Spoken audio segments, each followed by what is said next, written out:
Miss Beautiful dito sa Manila. Malate, Manila. Ayan. So, ilalagay ko yung exact na location dyan sa screen, okay? If gusto nyong bumisit. Gusto nyong i-visit yung kanilang pwesto. Or gusto nyong magpagawa ng different kinds of, yan. So, bakit ako magpapagawa dahil marami akong pera? Hindi. Hindi talaga. Hindi. Papagawa ako kasi nakita ko promo, be. Grab the opportunity. Minsan lang tayo nasa Manila, be. Kasi ang presyohan naman talaga sa 6D microblading. So, yun. 6D microblading yung papagawa ko, ha? So, eto.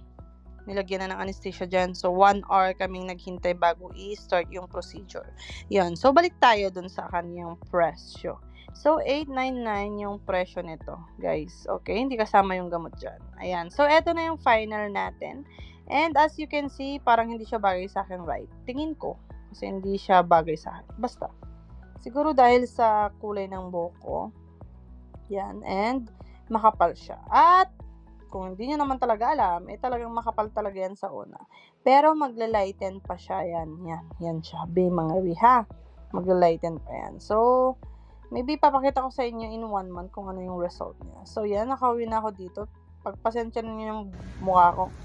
So, wala akong ginagamit sa mukha ko. And sunscreen lang. And yan. Ang mukha ko kasi oily face talaga. Tapos, tubuhin ng pimples. Ayan.